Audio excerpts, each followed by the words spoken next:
Olá a todos, começamos o programa Ponto de Vista, que recebe aqui o Dr. Fernando Pedrosa, presidente do Conselho Regional de Medicina de Alagoas. Muito obrigado, Dr. Fernando, por ter aceitado nosso convite. Em 2019, a classe médica reclamou muito dos últimos anos, a política de governo federal, quanto à questão da política de saúde, quanto ao tratamento dispensado aos médicos brasileiros. Qual a expectativa diante de um novo governo anunciado, eleito, para a classe médica? Nós temos uma expectativa favorável, no que pese manter muita atenção sobre isso, porque o que foi feito às vezes não se consegue desmanchar, né? Mas a gente tem não só expectativa em relação ao presidente, mas também ao ministro da Saúde que foi escolhido, o deputado Mandetta, tem sido sempre um partícipe das discussões junto com a categoria médica. E por essa razão a gente tem boa perspectiva, boa expectativa de que teremos não corporativamente, mas que seja bom para a saúde. O que é bom para a saúde? Bom para a saúde é que os recursos sejam aplicados corretamente, que não haja desvio, que sejam elegidas prioridades de saúde naquilo que a população mais precisa. Esse é o pensamento que a gente tem. Quais os principais erros das últimas gestões quanto a essa área? Olha, a instrumentalização do processo saúde e doença foi muito perverso nos últimos anos. Até mesmo a vinda dos médicos estrangeiros, especificamente os cubanos, na maneira como foi feito. Nós temos todas as normas e as regras que determinam a vinda do estrangeiro para cá, que foi normas criadas pelo próprio governo e que nós defendíamos que fosse aplicado isso a todos os médicos estrangeiros. E aí foi determinada uma negociação com a categoria médica, Conselho Federal, a Associação Médica e estava em curso uma proposta conjunta para localizar médicos em áreas de difícil acesso. Isso estava, inclusive, com a possibilidade de receber médicos estrangeiros com diploma revalidado, né? Com diploma revalidado. O que aconteceu é que isso foi empurrado de cima para baixo, com a vinda dos médicos cubanos, que em um determinado momento nós não sabíamos nem se eram médicos,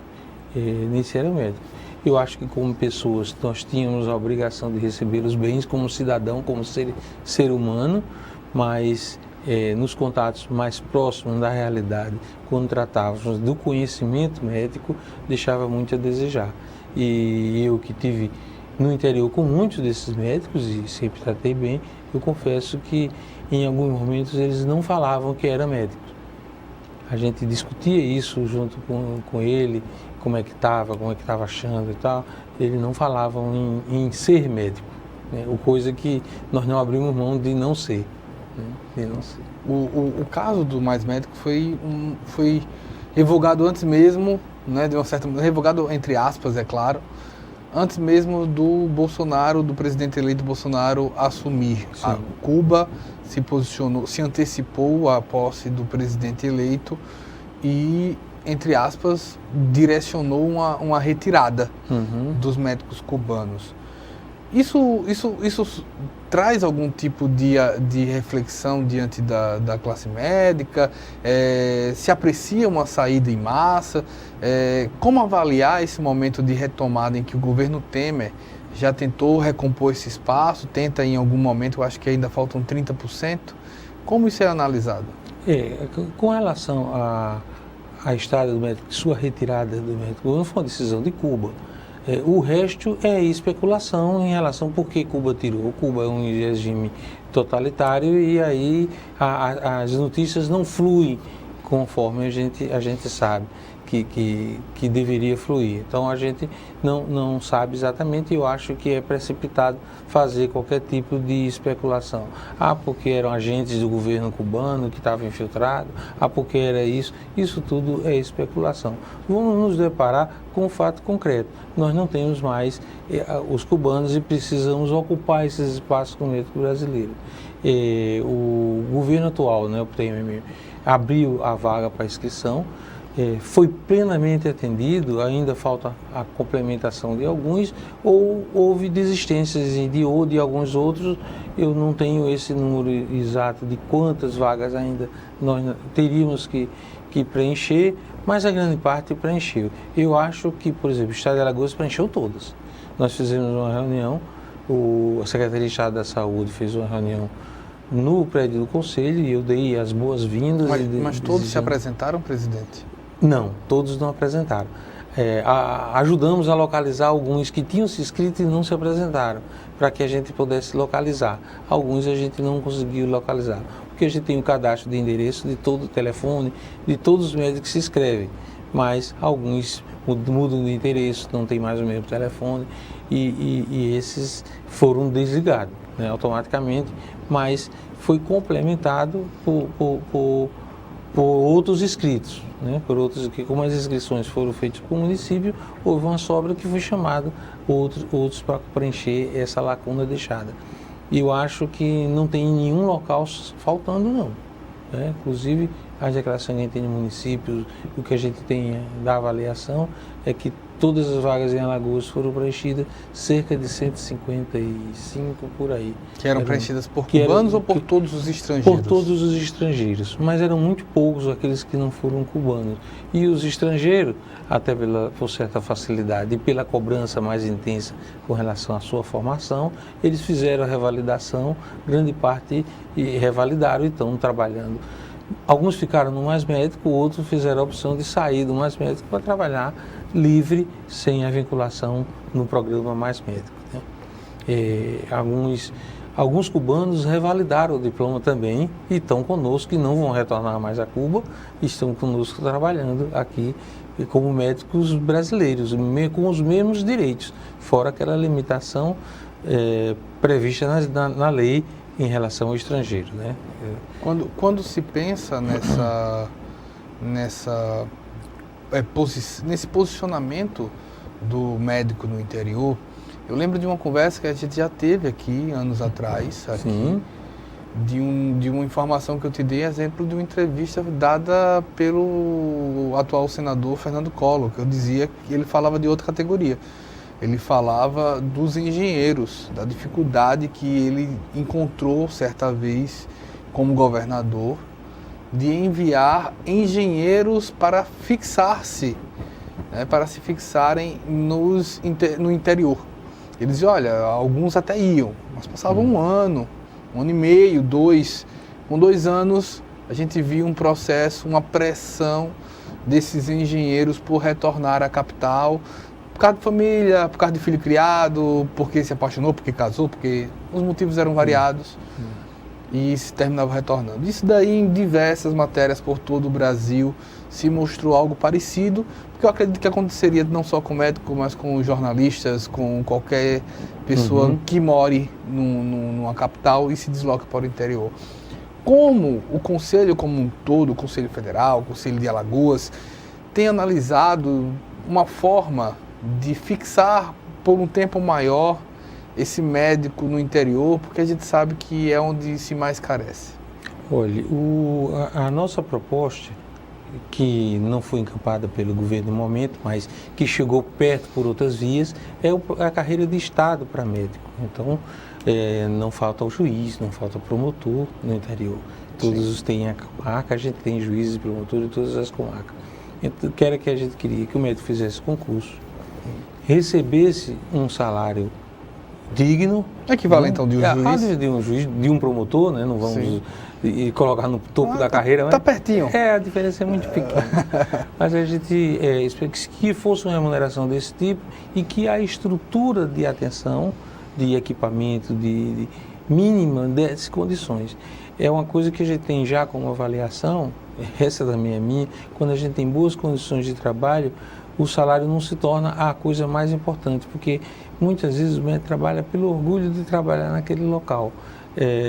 Isso está acontecendo melhorias nas unidades de saúde, unidade básica, mas ainda temos muito a criar. O Ministério da Saúde investiu mais, mas ainda falta muito. Então esse seria o caminho. O governo acenou... Ou seja, o médico não necessariamente precisaria fixar-se durante muitos anos naquela cidade. Não, aí a carreira permitiria, o médico ficar tanto tempo no município de maior distância. Sim. Por exemplo, isso teria que ser por concurso, né? O município ficaria, então vamos criar uma situação hipotética que imaginar que ele fosse para Água Branca ou para Iconha. Isso, eu sempre cito esses exemplos, porque são 4 horas de viagem da capital. Para lá. Aí, depois de tanto tempo, ele poderia trocar para... Vamos devagar, para Delmiro Gouveia, que já é uma boa cidade, né? Uma cidade maior, que já oferece um conforto melhor. Pronto. Depois, vamos para o Agreste, Arapiraca, por exemplo, né? Hoje o juiz de Arapiraca foi o doutor, que o juiz, ele saiu daquele momento, até porque ele é meu amigo, agora o nome me escapou no instante, mas que ele trilhou esse caminho, Água Branca, Delmiro, hoje ele está em Arapiraca. E depois poderia vir para Maceió, se fosse do Irecizeu, a cada 5 anos tivesse uma progressão desse tipo.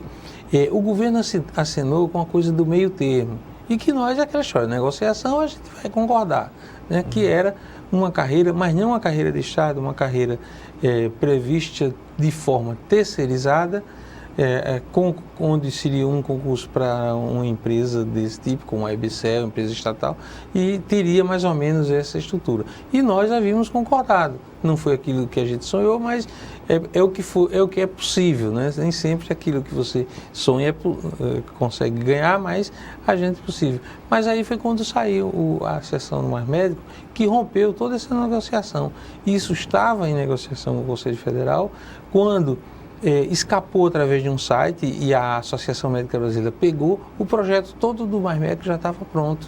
E ninguém discutiu conosco, ninguém discutiu, porque se fosse, vamos discutir esse projeto, nós tentaríamos mudar alguma coisa para que ele fosse mais factível.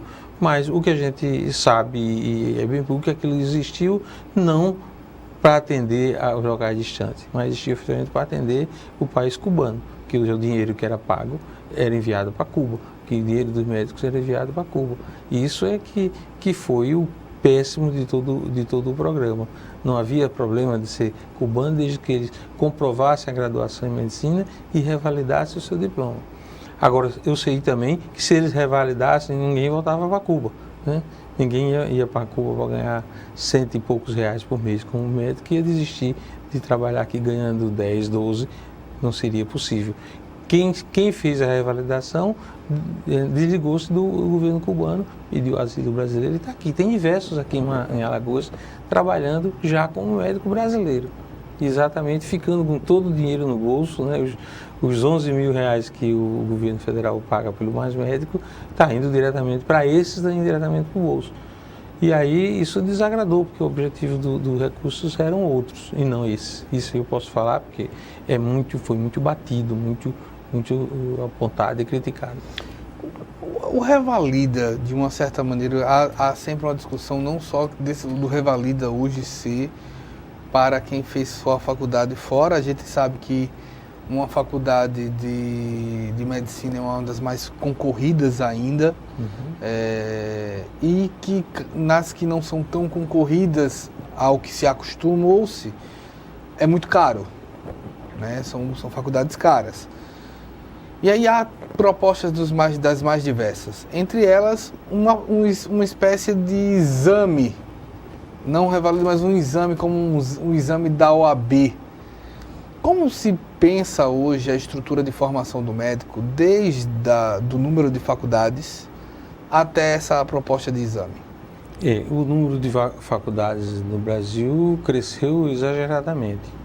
Nós vamos ter seríssimos problemas a curto espaço de tempo com os jovens que vão se formar em medicina no Brasil, porque não vão encontrar mercado, né? O Brasil hoje tem 229 escolas médicas, mais do que os Estados Unidos, com o duplo da população brasileira, mais do que China, do que a Índia. Então, essa será uma quantidade de médicos. Não tenho ainda saturação aqui, nesse momento, porque até o momento só a UFAL e a Uncisal está formando médicos aqui no estado de Alagoas. Mas depois em breve é a UNIT. Então vai entrar tudo ao mesmo tempo, a UNIT, o SESMAC e a UFAL Arapiraca. Sim. Com 100, 200 e mais 50. Isso em quanto tempo? a partir daqui 2 anos. Daqui a 2 anos. Daqui a 2 anos. Então, vai entrar esse contingente todo. Muita gente que entrou, muitos jovens, que muitas vezes a gente fala jovem, tem o pai que é o mantenedor, essas escolas são muito caras, as privadas. Eu, se eu tivesse um filho na escola, não poderia pagar. Eu não teria como pagar, né? Uma vez que eu só sou professor. Só para a universidade você dá 7 mil. Pois é. Fora eu todos ganho os custos agregados. Mais do que isso na Universidade Federal de Alagoas como docente. E o resto, né? Não teria como. O FIES é um suicídio, né? FIES é um suicídio. Quem está achando que está estudando pelo FIES e essa conta não vai chegar sim. Não tenha dúvida que essa conta do governo vai chegar. E aí vai ter que pagar. E você vai comprimir a vida quanto na frente. Alguma carência, depois tem que pagar, depois não pagar, depois renegociar. E essa vai virar um tormento na vida desses jovens quem aderiu ao FIES.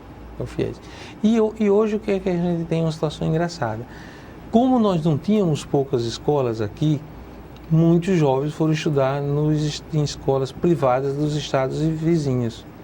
E esse pessoal está se graduando, já estão habilitados ao exercício da medicina de imediato, não tem prova a fazer para entrar para a gente. A questão do exame de ordem, nós somos contrários. Pelo seguinte, não são formações iguais, o direito e a medicina. O bacharel em direito, não aprovado no exame de ordem, ele pode fazer uma série de outras coisas. Série de outras atividades, né? O médico não tem jeito, ele só sabe ser médico. Mesmo recém-formado, o que é que ele vai ser? Médico. Não conseguindo isso, aí o grande problema vai ficar nas nossas costas dos conselhos. Eles vão exercer essa medicina clandestinamente mesmo. E a gente atrás. Acho que você já sabe de notícias que já ocorreram aqui da identificação através de ações do Ministério Público desses profissionais. Não revalidou, não é médico aqui. Agora, a revalidação. O exame de ordem a gente é contrário por essas razões. Outra, o curso de medicina é um curso de uma base prática muito grande. Então não é só uma... Para testar seria complicado, né? Pois é. Então o Revalida tenta fazer isso. Ele é em 2 etapas. Uma etapa meramente cognitiva e um outro teórico-prática. Nós sempre defendemos o Revalida na forma de revalidar quem se forma no exterior. Hoje nós temos aproximadamente 20 mil brasileiros que se formaram no exterior e que estão tentando revalidar o diploma. E tem tido dificuldade de passar no Revalida. Não é que a prova do Revalida seja coisa muito difícil, que não passa ninguém. Não, é uma prova dentro daquilo que se exige nos conhecimentos médicos brasileiros. A prova de Revalida é feita pelo INEP, que é o órgão do governo federal e que a gente tem creditado ao INEP a prova uma credibilidade muito grande. Flexibilizar para facilitar a entrada, eu diria que fica pior do que os cubanos. Tem escolas dessas aí na América Latina que existe somente para formar médicos para o Brasil. Nem esses médicos, esses formandos, podem atuar no próprio país, como a Bolívia e Paraguai. Não, mas a escola existe porque entra dinheiro para as nações mais pobres do que o Brasil, né? Dólar e real que circula livremente lá. Aí o que é que a gente tem? Esse pessoal está tentando, né, por vias de ações políticas, inclusive já houve manifestação até do presidente favorável a absorver isso aí, de fazer uma avaliação mais simplificada, de colocá-los para trabalhar, porque depois de certo tempo eles terminam aprendendo. A gente não é favorável, com a vida humana não se brinca, né? A gente não defende isso. Que eles se preparem, façam revalida e se passar, vai ser médico igual a qualquer brasileiro. Eu estou aqui com o Dr. Fernando Pedrosa, presidente do CREMAL. A gente vai para um breve intervalo e volta já.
queria poder falar com você.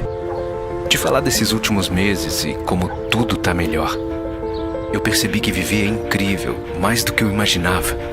Ser pai era um sonho e você me permitiu presenciar o nascimento da minha filha. Foi lindo.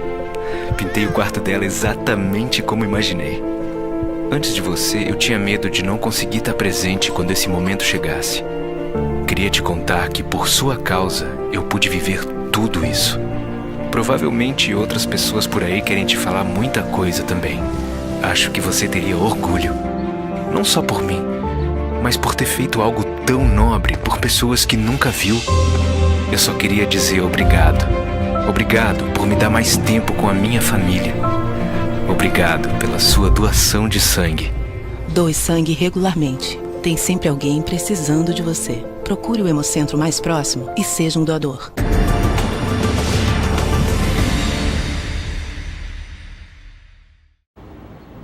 Voltamos com o programa Ponto de Vista. Estou aqui com o Dr. Fernando Pedrosa, presidente do Conselho Regional de Medicina aqui de Alagoas.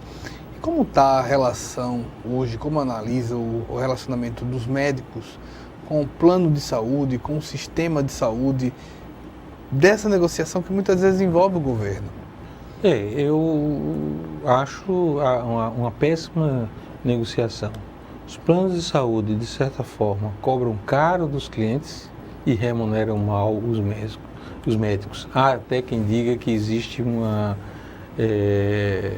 coisa boa para os planos de saúde, é que médico é barato, que nem sal, né? Usa branco e é barato, e são explorados. Alguns enriqueceram muitos aí. Hoje a medicina está muito cara, já não está tão fácil a vida dos planos de saúde.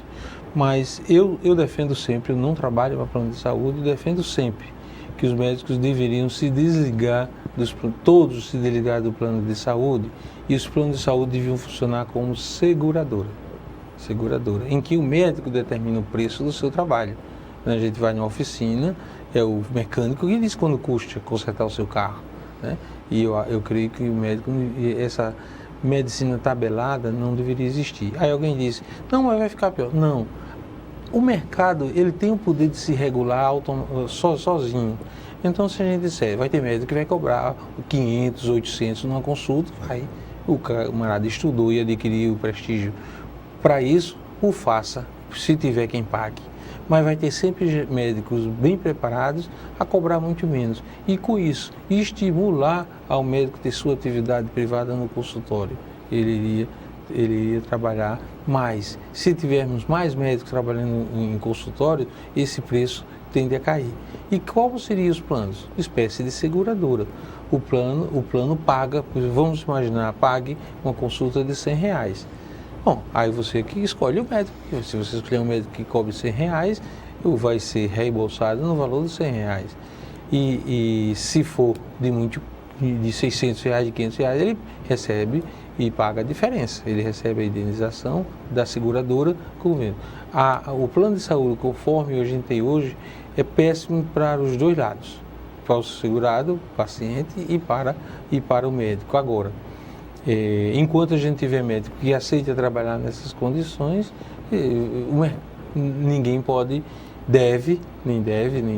e é ilegal, você, digamos, eu vou destruir, o conselho vai proibir que o médico trabalhe para plano de saúde, a gente não pode fazer isso é da atividade livre do Brasil, de onde você trabalhar, eu só não estou obrigado a trabalhar para plano de saúde, né? E aí é um outro encaminhamento. Exatamente por essa razão, eu não faço um executor da medicina privada, né? É uma opinião minha e defendo isso.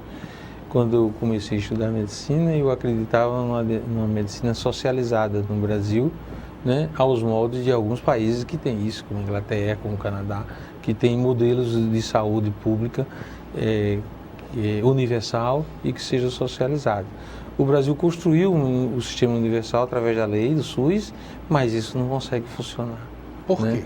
Não consegue funcionar por conta do custo do que é saúde, Se a gente for aplicar a tabela do SUS, não é viável, não é possível nada funcionar, nem o serviço público se mantém com a tabela SUS, nem os hospitais públicos que são mantidos pelo Estado, pelo município, eles se mantêm, tem que haver um suporte, os mutirões, o suporte de verba extra, PROOSP, PROMATER, esses programas que são criados de forma estatal para recompensar o próprio serviço público daquilo que o SUS não remunera a contento. Então, o próprio hospital público devia ser remunerado pelo serviço público, pela sua prestação de serviço e se manter. E aí há outros fatores que entram aí, eu acho que há fatores do encarecimento da assistência médica através da tecnologia. A tecnologia vem para nos ajudar, mas ela também extrapola-se no uso da tecnologia. Às vezes por aquele pacto que não é bem-vindo. O paciente sempre se julga que tem todo o direito de fazer todos os exames, o médico quer pedir todos os exames, às vezes até por uma atitude protecionista. Não, eu pedi tudo que podia ser feito para, se der errado, é porque não foi culpa minha. Nesse receio que tem da ser judicializado contra o médico, né? Essa é uma situação, né, que faz com que o custo da saúde fique exorbitante. Eu acho que a gente tem caminhos a traçar isso dentro da rede pública de uma outra maneira que não seja isso. Quando o serviço público ele entra na competição de mercado para sobrevivência, isso é péssimo. Quando o serviço público, por exemplo, o hospital como a Santa Mônica, precisa produzir bens e serviços para ser remunerado, para se manter aberto, isso é péssimo. Ele deveria estar aberto e mantido pelo Estado com uma referência para a população. O governo do estado de Alagoas tem anunciado a contento, quantidade gigante de publicidade, que temos 2 novos hospitais imediatamente. Teremos bem em breve, acredito, sim. Né? O Hospital da Mulher e o Metropolitano. Como o Conselho avalia esse anúncio? Bom, esse investimento é bom, é super bem-vindo. Por quê? Porque desde que esteve em construção o Hospital Geral de Maceió, de Alagoas, que foi transferido para o Justiça Federal, aquilo foi uma perda enorme em termos de saúde para Alagoas. Muitos serviços fecharam. A redução de leite ocorreu em quase todos os serviços. Então, é bem-vindo, é muito bem-vindo que a ampliação de leitos hospitalares. Há um discurso paralelo de que nós não precisamos de leitos hospitalares e que o SUS, com atenção básica, supre isso. Não, o SUS tem como objetivo e atenção básica de diminuir a internação, mas as pessoas continuarão precisando de internação. As pessoas continuarão infartando, continuarão tendo apendicite, continuarão tendo doença da vesícula biliar. Quebrando o pé. Pois é, quebrando o pé e o acidente, que vai precisar de assistência hospitalar. Então, essa é uma coisa que a gente não aceita de jeito nenhum. Agora, nós temos muito receio e ficamos muito receosos de que esses hospitais não recebam um aporte de recursos suficiente para prestar uma boa qualidade. Ter simplesmente um hospital bonito, estão ficando bonitos os prédios, né? E lá você não tem como internar um paciente porque falta medicamento, porque falta exame, falta antibiótico, do básico. Né? Mas não seria também, de uma certa maneira, uma mudança de localização? Sim. Explico. Sim. Você tem 2 médicos e você vai ter um médico no trapiche e um lá em cima? Ou você precisaria dobrar o número de médicos? Não, tem que ser outro contingente de médicos. Completamente. Não dá para dividir o contingente. O Estado já tem comentado, apesar da gente não concordar com a opinião, até saber que não tem saída, que é transformar os 2 novos hospitais em organizações sociais.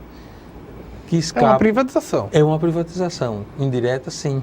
Sim, ele fica com a porta para o SUS, mas internamente o objetivo é outro. Sei lá, o hospital vai receber 2 ou 3 milhões de reais e vai se manter com aquele recurso e não pode... Senão já tinha sinalizado com concurso público. Pois é, quando a gente reclama ao Estado de que ele disse que não tem como contratar por concurso, mas porque como é que chama? A lei de responsabilidade fiscal, e aí flexibilizar a lei. Não sei até que ponto a flexibilização da lei vai facilitar para os governos estaduais. Isso vai ser mostrado ao longo do tempo, mas e que é uma grande falha, a lei é uma grande conquista do povo brasileiro, né? A lei de responsabilidade fiscal. Aí é o seguinte, o Estado já está no limite e aí não pode criar novos encargos. Ele poderia dizer uma mensagem à Assembleia, criando tantas funções, tantos médicos, tanto auxiliar, e para o pessoal auxiliar também, fazer um concurso. Isso é o que a gente achava ideal. E aí isso vai impactar numa dificuldade que é essa questão da contratação. Nós não podemos mais contratar, mas se a gente contratar um OS, licita, é OS terceirizada, que vai contratar os profissionais. Bom, de um jeito ou de outro, se servir para a população, é o que a gente olha que vai ser favorável. Agora, a gente tem notícia, né? O Hospital de Santana do Ipanema, que é o modelo que a gente tem hoje no estado, de um OS terceirizada, né? Está 2 meses sem pagar os médicos, eles vão parar e o pior, vão-se embora. É muito difícil você localizar em Santana do Ipanema um corpo médico que preste assistência lá, e no momento que ele foi embora, ele não volta mais. Ele não volta, ele vai buscar outro meio, em outro canto, de outra forma. E aí, essa é uma preocupação enorme. A notícia que nós tivemos ontem é que os serviços estão parando, né? Estão se mantendo a emergência, o atendimento emergencial, porque tem 2 meses que os médicos não recebem os seus honorários de trabalho lá. Doutor Fernando Pedrosa, eu quero agradecer bastante. Eu que agradeço mais uma vez, doutor. Desejar já um 2019. Muito obrigado. Muito bom. E vai para um breve intervalo, a gente volta já. Já tem mais um.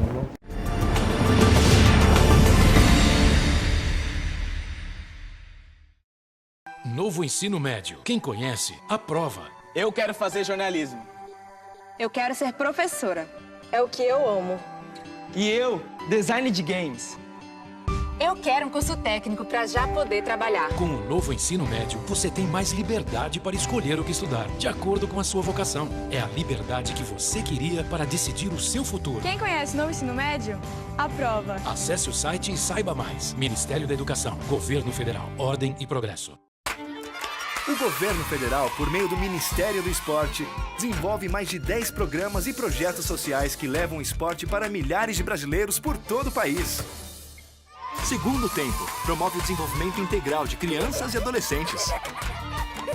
Brincando com o Esporte transforma férias em diversão e aprendizado. Delas traz empoderamento e força para as mulheres. Esporte para todos. Participe dos programas. Acesse o site, saiba mais.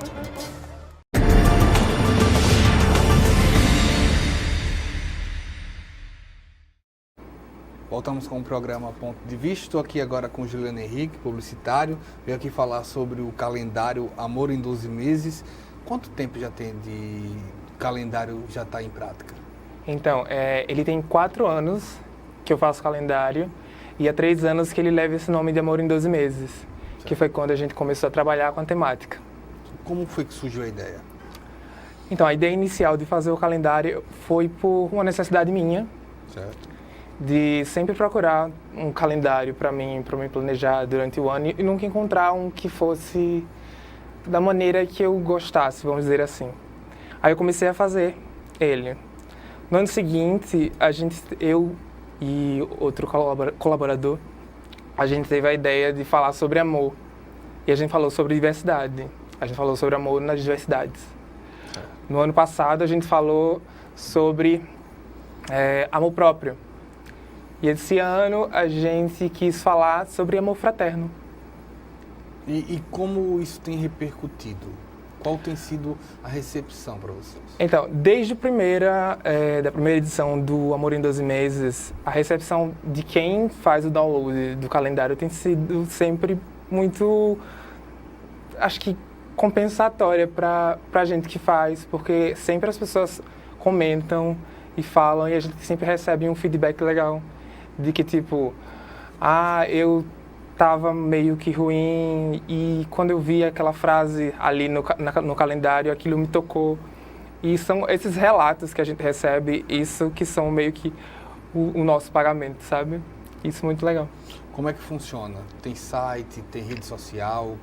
Então, ele funciona pela rede de divulgação do calendário, que é o Instagram, Certo. que é @amorindosemeses. E lá no Instagram tem uns cards que você pode interagir e falar com a gente, e tem um link direto para baixar o calendário. Quantos downloads já foi possível calcular, fazer o registro de quantos downloads já foram Então, feitos? acho que a gente só tem a métrica do ano passado, que foi em torno de 7.000 downloads que a gente teve no do ano passado.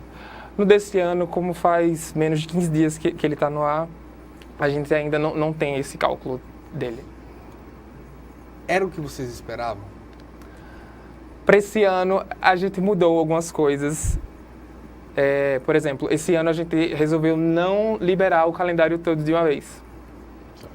Porque eu acho que o fator surpresa de quem é que vai ser o artista que vai estar no mês... Instagram, é isso? Isso. Eu acho de que o fator surpresa de qual artista que vai estar no próximo mês, ele acaba deixando as pessoas mais com uma espera melhor. E eu acho que isso acaba fazendo com que as pessoas dialoguem mais com a gente, que é o que a gente quer, que as pessoas interajam muito com a gente. A temática amor fraterno se deve a, vou especular, uma baixa desse amor fraterno no mundo? Vocês constataram isso? O tema em si era uma coisa que eu já vinha pensando durante, acho que metade do ano passado, eu já vinha pensando um pouco sobre o tema. E chegou um período que depois das eleições, que a gente viu que as pessoas estavam meio que preocupadas de como é que as coisas iam ser no ano seguinte. Esse clima de incerteza acabou meio que unindo as pessoas. E eu acho que daí que eu resolvi finalmente dizer, não, a gente vai ter que falar sobre amor fraterno, que é justamente isso que vai unir as pessoas, é justamente isso que a gente realmente precisa passar para as pessoas perceberem que elas se cuidarem, que elas se protegerem, que elas se amarem, é que vai dar algum rumo para a vida de todo mundo. Você acha que pode sim analisar nesse amor fraterno, porque fraterno acredito que vem de irmão. Isso. Quem as pessoas aqui, principalmente estamos em Maceió, quem as pessoas se reconhecem como irmão?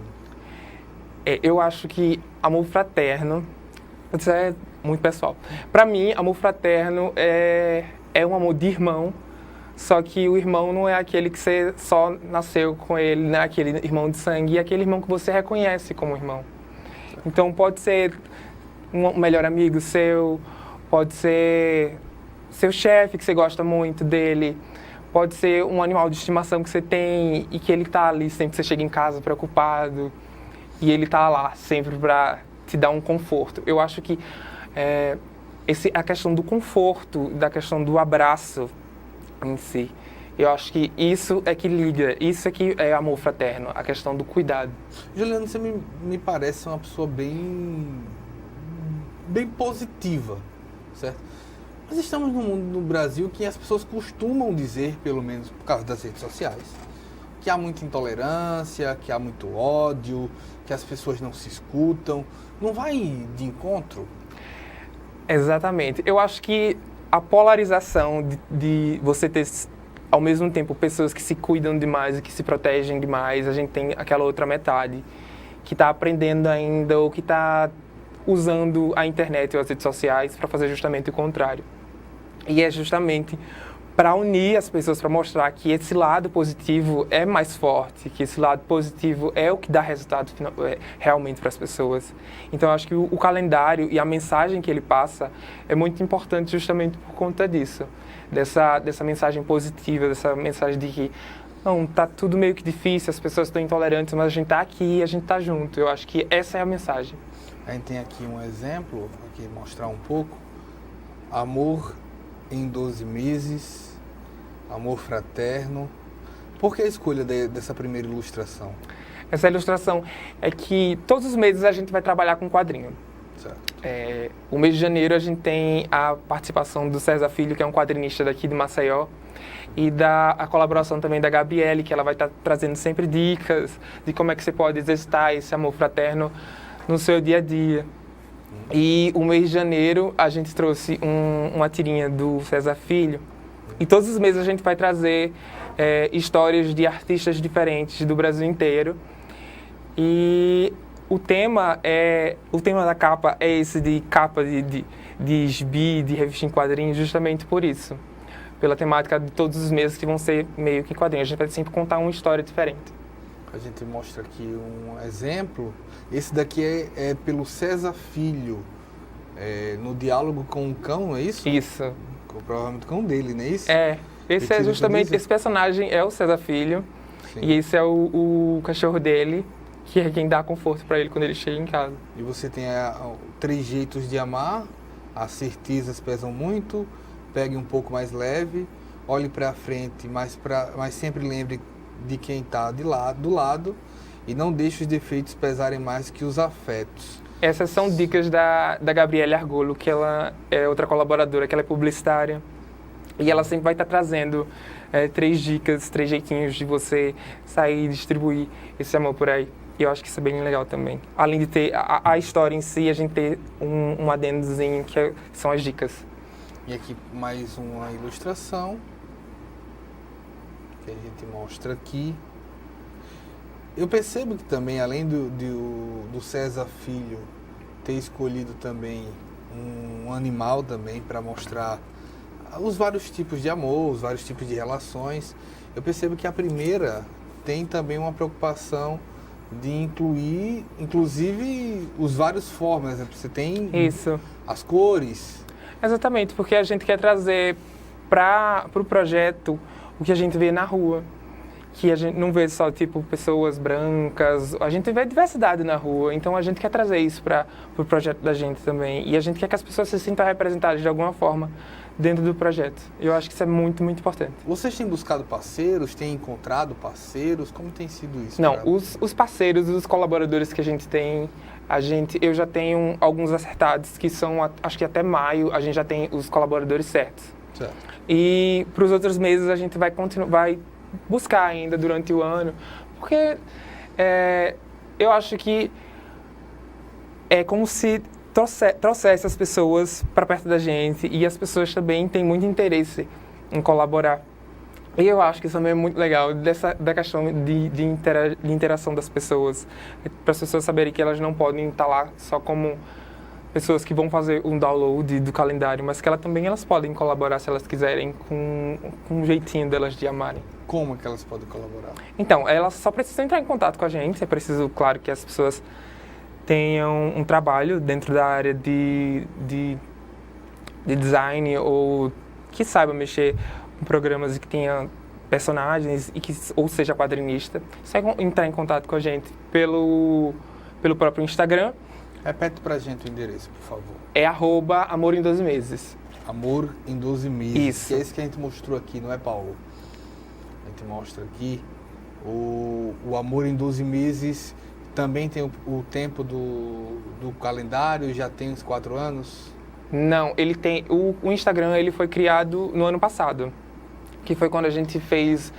Do ano passado foi interessante, porque a gente fez uma campanha de divulgação prévia do calendário, que a gente falou sobre amor próprio. Então a gente espalhou pela cidade de Maceió cartazes e lambes com os dizeres "encontre seu amor em 12 meses". E as pessoas achavam que tipo de cigana é essa? Sim. E quando foi no dia, tipo, na primeira semana de janeiro que a gente soltou o calendário, as pessoas descobriram que, na verdade, se tratava do calendário. E isso foi o motivo da gente ter criado o Instagram. Antes a gente só disponibilizava o link nas redes pessoais da galera que colaborava, e ano passado a gente resolveu criar o Instagram. No campo das redes sociais, vai ser liberado o calendário em que tipo de dia? Exemplo, é na véspera do mês começar, é no primeiro dia? A intenção é liberar os meses seguintes sempre na última semana do mês anterior. O de fevereiro a gente vai liberar ele agora na última semana de janeiro, para que as pessoas também possam se planejar com o calendário, porque elas têm espaço de fazer anotações e se planejarem realmente com o calendário e poderem aproveitar melhor ele antes do mês chegar. Pois bem, Juliano Henrique coordena, criou o calendário Amor em 12 Meses, já na sua 4ª versão, que você pode acessar pelo Instagram, @Amor em 12 Meses. A gente vai seguir aqui, Juliano, muito obrigado. Eu que agradeço. A gente vai para um intervalo, a gente volta já.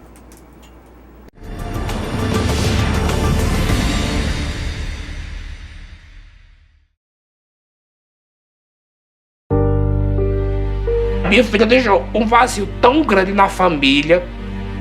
Que só quem passou por isso na família ou próximo sabe como que é, né? Foi um dos momentos mais difíceis da minha vida.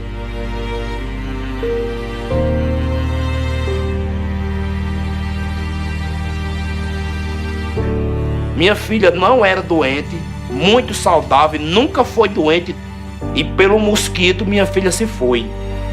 Ele não conseguia mais trabalhar por causa das dores e em cima da cama. A renda que sustentava a casa dele com a minha mãe, essa renda parou, né? Mas assim, ela ainda não anda, ela não senta, ela não fala. Eu, graças a Deus, ainda tenho a minha filha comigo. O perigo é para todos, o combate também.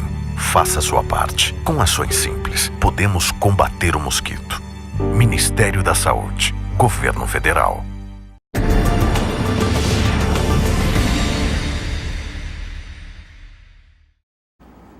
Retornamos com o ponto de vista agora aqui com a Bruna Teixeira, fundadora do Ateliê Ambrosina.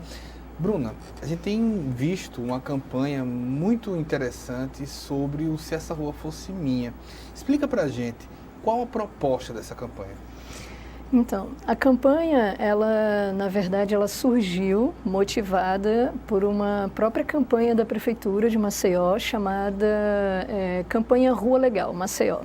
Essa campanha, ela convida, né, a sociedade civil de Maceió a propor nomes de logradouros da nossa cidade que ainda não foram batizados. Ou seja, a gente tem cerca de 2.000 logradouros na nossa cidade, com nomes do tipo Rua em Projeto, Rua A, né, Quadra L, ou seja, uma porção, né, quase 2.000. E a partir daí, a ideia é que a Prefeitura faça essa nomeação. E para isso foi instigada a sociedade civil, a gente, enfim, soube dessa campanha e a gente resolveu desengavetar uma pesquisa que a gente iniciou no ano passado, na verdade em 2017, que foi sobre a análise da distribuição de gênero na nossa cidade, nas ruas da nossa cidade. A gente finalizou essa pesquisa e aí a gente decidiu, de fato, publicar os resultados dela, que são resultados inéditos, onde a gente realmente coloca um cenário, um perfil de gênero na nossa cidade, né? Nas ruas da nossa cidade. Conta pra gente alguns desses números. Exemplo, a gente sabe que de uma forma milenar nós temos uma sociedade machista e que condenou a mulher a ficar em casa em muitos tempos. Então, exatamente. Onde não há espaço nem para divulgar o seu trabalho, para trabalhar, imagine para reivindicar. Isso daí tem mudado de uma forma, tem conseguido abrir esse espaço. Isso é um momento importante. Que números mostram esse momento, essa história de uma dominância masculina, digamos assim? Pois é. Logo no início, quando a gente iniciou a pesquisa, a primeira coisa que a gente quis fazer foi isso, né? Primeiro, saber esse quantitativo, ou seja, quantos % das nossos logradouros homenageiam homens e quantos % mulheres. E aí foi quando a gente tomou o primeiro susto, né? 83% das ruas que homenageiam pessoas na nossa cidade homenageiam homens, né? Então, ou seja, a gente ficou com um quantitativo infinitamente menor, né? Só 16%, porque 1%, ainda tem 1% que não teve um gênero definido, porque o nome era unissex, não deu para a gente saber se era homem ou mulher. Bom, então, a partir desse percentual, que foi o nosso primeiro susto, a gente começou a observar uma outra questão, que foi justamente a titularidade, ou seja, em nomes que homenageavam homens, esses nomes, eles vinham com seus títulos. A gente sabia quem eram aqueles homens. Então, desembargadores, advogados, né? Governadores, enfim, fotógrafo, até outras profissões menos públicas, digamos assim, de menos interesses públicos, né? também tinham, Eu já vi rua até de estudante. Então, exatamente. Estudante, carteiro, ou seja, o que é fantástico, porque assim, poxa, aquele carteiro foi bacana para aquela rua, é genial, a gente adora isso, né? O nosso problema e a nossa questão é que não fazem o mesmo quando a gente troca o gênero, quando é para as mulheres. E aí, quando a gente fez esse filtro nos das mulheres, primeiro, raras tinham, né? Eram raras. Daquelas que tinham, que era a minoria, aí sim, o título que a gente recebe lá é o quê? Santa, senhora, princesa, né? Dona, porque provavelmente é a mãe de algum homem que foi importante, né? Então, a Dona Maria, a Dona Constância, né? Sim. Então, assim, isso foi o nosso segundo baque. Quase uma homenagem a um homem de novo. Exatamente, porque homenageia a mãe dele ou a companheira dele, a esposa dele, né? A extensão dele. Exato, que como era muito visto, né? A mulher às vezes ocupa, né? E muitas vezes ocupa cargos impressionantes, né? Mas sempre quando há uma reportagem ou quando há uma homenagem, a esposa do fulano de tal ganhou um prêmio, né? E isso se repetiu dentro desse filtro que a gente fez na pesquisa. E isso incomoda, né? Incomoda as mulheres que são mais jovens, as mulheres que estão aí, né? Não é questão nem da juventude, mas que acreditam numa sociedade diferente, né? Uma sociedade um pouco mais equilibrada, né? E um pouco mais harmônica com relação ao gênero, né? De uma certa maneira, eu acredito, não sei se você concorda comigo, Bruna, quando se coloca desembargador numa rua, eu acho que consciente ou inconscientemente, aquele que está fazendo isso, ele está fazendo um ato político, um ato de dar valor.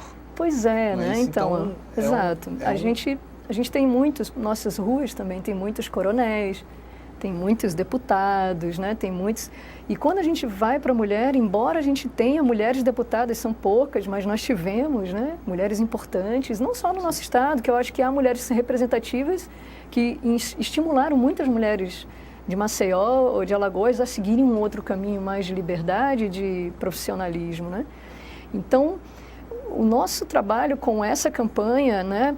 Primeiro foi divulgar, publicar, tornar de forma democrática essa informação para que as pessoas possam fazer escolhas conscientes, né? O cenário é esse, gente. Vamos mudar. Após esse cenário, a prefeitura já abraça os nomes e renomeia, ou ainda haverá algum tipo de pesquisa, algum tipo de análise? Como será isso? Bom, a primeira coisa que a gente fez foi protocolar essa pesquisa na SEDET, né? E, por incrível que pareça, a gente foi muito bem recebida, né? A gente já foi convidada novamente a ter uma reunião com eles. Eles, de fato, estão muito interessados. Eles, inclusive, não teriam braços para fazer esse tipo de pesquisa, né? E eu acho que é aí onde a ONG, né? A associação, que nós somos uma associação, a gente é realmente parceira de poderes públicos em geral, independente, né? Somos apartidárias.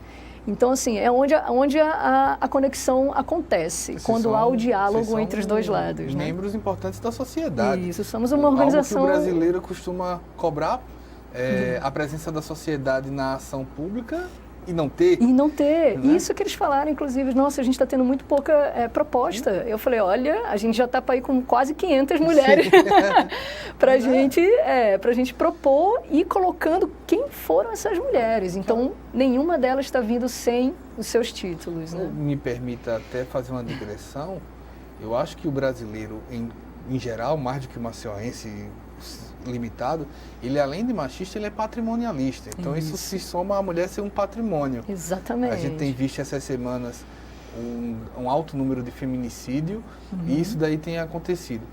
Por ser patrimonialista, muitas vezes a gente está vendo uma reação contra a sociedade. Então vocês entram num momento dúbio, num momento que se espera um papel da sociedade maior e ao mesmo tempo um papel que nacionalmente se questiona esse papel da sociedade. Como o Ateliê Ambrosina tem se visto nesse momento especial do país? Esse momento para a gente está sendo muito delicado, né? Porque a gente não se sente representada pela atual ministra, né? da família e dos direitos humanos, né? E da mulher.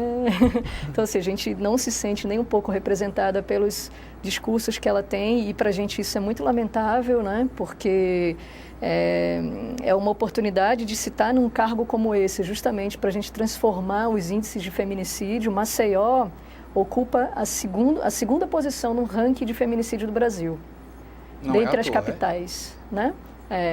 Então, assim, seria de fato uma oportunidade de fortalecer projetos como os nossos, como os de outras parceiras, outras ONGs parceiras nossas também, justamente que está indo contra essa maré, mudar esses índices para a gente tentar tirar Maceió enquanto essa capital com tristes realidades voltadas à mulher. E, assim, infelizmente, talvez não seja nesse momento desse atual governo, com essa atual ministra, porque para ela me parece que há outras prioridades, né? Como azul e rosa, essas coisas para a gente... Eu acho que de uma certa maneira, eu não sei se você concorda, o azul e o rosa no discurso da ministra, ou a falta de placas com o nome de mulheres, ou a falta de se colocar da forma correta como dona, ele coloca numa linguagem o que se propõe do espaço da mulher na sociedade. Isso. Mais uma vez, né? É como se, quando a gente nasce, é como se a gente já tivesse aquela receita. Ah, você nasceu mulher, então você vai ter que seguir aquela receita, né? Se você não segue a receita da boa mulher, daquela velha... Da princesinha, da rainha. Isso, né? E não da guerreira, né? Da autônoma, da livre, né? Da liberdade. Mais uma vez, a gente também se torna invisível de fato do que nós somos, né? Para você ter uma noção, dessas quase 500 mulheres que a gente vai propor nas ruas, todas elas viveram no mesmo momento histórico que esses homens que foram homenageados aqui na nossa cidade. Ou seja, não é que elas não existiam, elas não estavam lá na tomada de decisão. E é isso que a gente quer. A gente entende essa campanha que, na verdade, é a hashtag Se Essas Ruas Fossem Delas, né? A gente entende essa campanha, inclusive, como uma reparação social, né? Uma reparação de gênero, né? Digamos assim, uma dívida que a cidade tem com a gente, né? E em nenhum momento, é uma coisa que a gente gosta muito de afirmar, em nenhum momento o feminismo é contra o homem. A gente em nenhum momento defendeu assim, vamos tirar a placa dos homens. Não, a gente tem que mudar. Ninguém, né? Em momento algum, porque... Outra coisa muito triste que reverberou nessas eleições foi ter colocado também o feminismo num lugar como se fosse, né, um feminismo agressivo, violento, contra o homem, né? Vamos desconstruir isso. Eu acho que a gente perde muito tempo pensando dessa forma. Enquanto a gente pensa dessa forma, mais mulheres são agredidas, mais mulheres são violentadas, né? Mais mulheres... Então, assim, não acreditem nessa forma do feminismo, não é nada disso, né? O feminismo não é contra o homem, pelo contrário. É a favor, inclusive, dos homens que estão com a gente. Nós temos muitos homens parceiros, inclusive na Ambrosina. Muito bem. Bruna Teixeira, muito obrigado por todas as informações. A gente agradece também a você pela audiência. Espero uma próxima oportunidade. Até mais.